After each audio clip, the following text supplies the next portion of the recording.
Hello and welcome to Butch's Building Blocks. Today we're going to build a beautiful end grain cutting board. Come along with me, I'll give you all the dimensions and tell you how to build this one for yourself. Here's the design for our cutting board. We're going to have the dark pieces will be black walnut, the light pieces will be maple.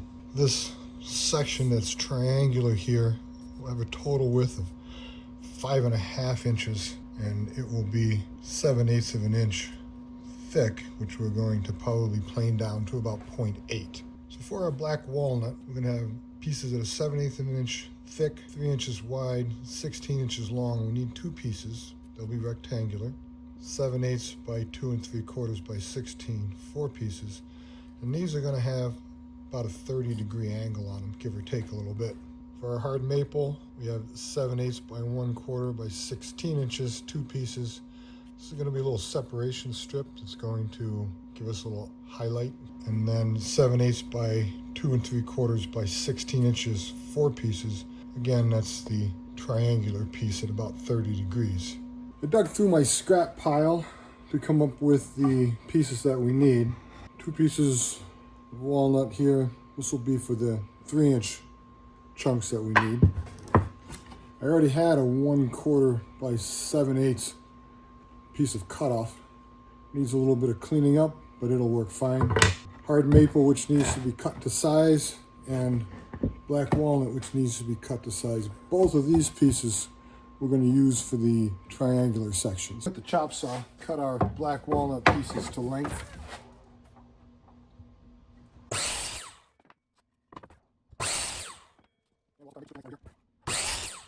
I've already set our width here to 2 3/4. Let's bring our saw blade up to height.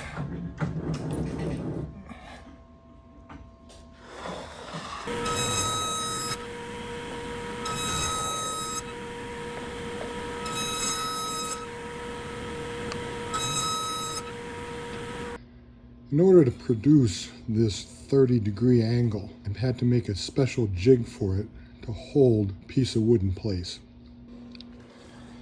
I cut blocks on my chop saw at 30 degrees angle, put a stop back here to keep the wood from sliding. The finished piece sits just like that, giving us the angle that we're looking for.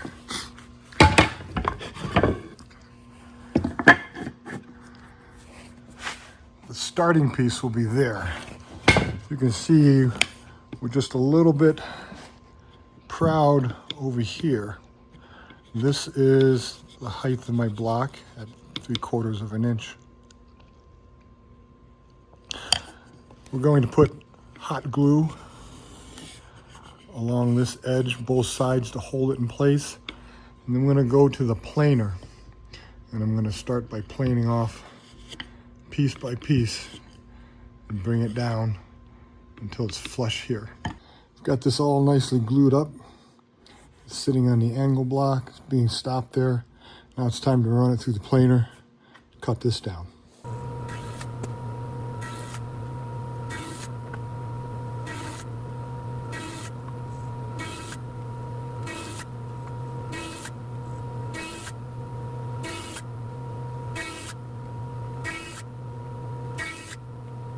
That's what it looks like when it's finished. These are the two 30-degree wedges that we've made. When we put them together this way, you can see we have what appears to be pretty close to a 90-degree angle. So when gluing these together, be very careful that you don't end up doing this. Because now we have a 90-degree angle here, but this angle here is your 30-degree angle. You can also do it twice as bad and have a 30-degree angle and 30-degree angle there. So be very careful when you're gluing them up. Check to make sure that those are 90-degree angles. time to glue them up. After checking to be sure that our angles are correct, we'll put our glue onto it, put them together, and then rub them sideways a little bit, and that'll get the glue spread out evenly. Now, if you were just to put clamping pressure this way, these pieces would slide. So the first thing we need to do is secure this end.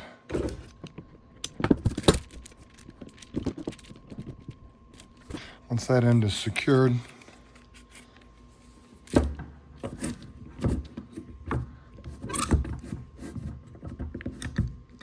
a clamp on it.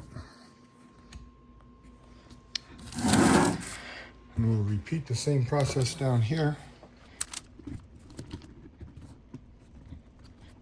Make sure it's nice and even.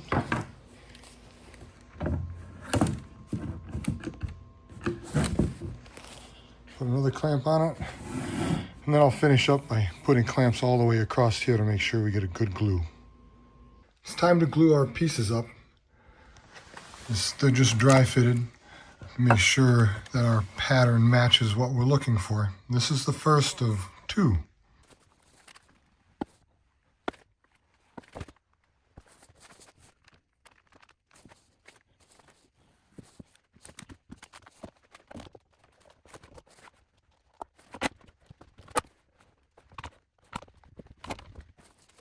Okay, we'll give that a good hour to dry, and then we'll work on the next part. We took our boards that we glued up, ran them through my drum sander just to clean them off and get a little bit of bumps out of them.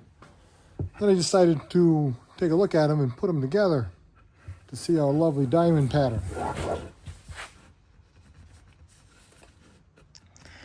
Well, as you can see, it's not a diamond pattern. It's more like a chevron, but that's still okay. I could go this way and still get a chevron pattern. Even if I flip them around, I went like that, not a good pattern there. And then we're back to the chevron pattern. Well, I guess we'll change gears here and go for this pattern. I'm going to straighten up these edges, level them off before we go on to our second gluing. We're ready for our second glue. Let's be sure that we have our chevron pattern now.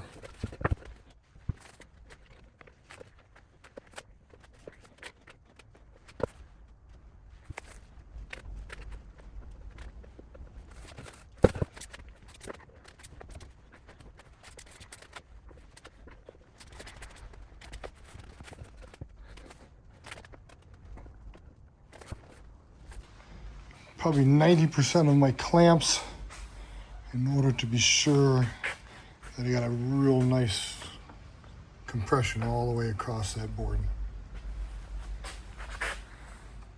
Our block is ready to be cut into 7/8 of an inch slices so that we can form our chevron pattern with our end grain.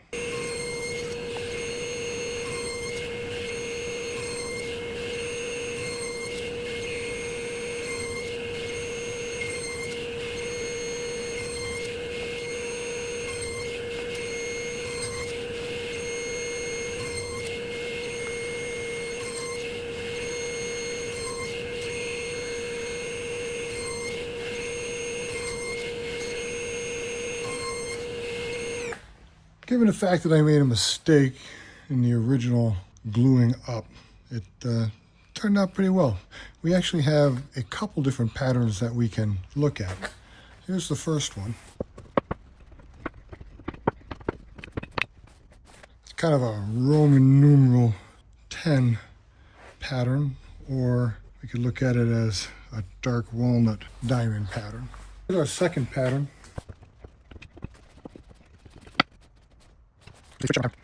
I wish I would have gotten a lighter piece of maple for here. I have a nice white, and then that one just slightly off. I guess it looks a little bit too much like the black walnut. We're ready for our glue up. We're going to use this pattern. It's a little simpler. It's not quite as confusing and chaotic. It's my end piece, so it will not get any glue on this top side. All the rest of these will get glued.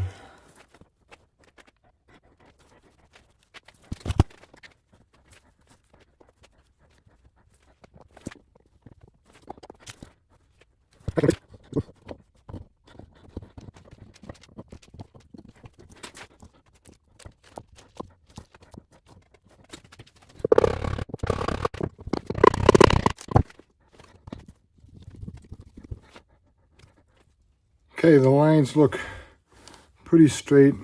There's no way to get them perfect, but there's no big variations in it. After you get this glue in place, all nice and clamped, save yourself a lot of problems. Get a wet rag or wet shop cloth and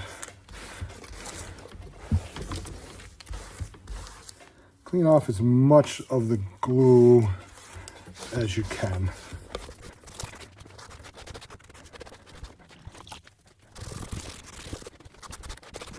You won't be able to get all the glue off, but it'll save you some time in the long run. After the glue up, I sanded the top with 60 grit and 80 grit to get rid of the excess glue that was on it.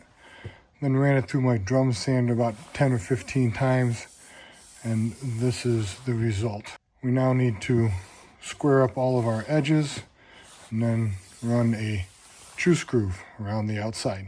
I have our cutting board locked into my juice groove jig, and now we're gonna carve the groove.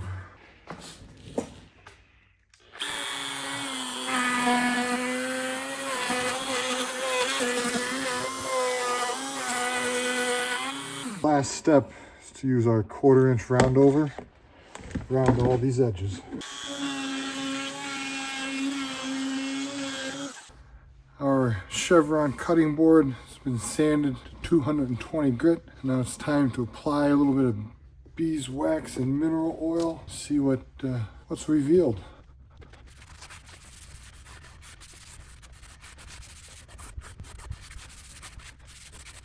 Well, that's come out very nicely. I like the dark chevron and the actual contrast between the two different colors of maple.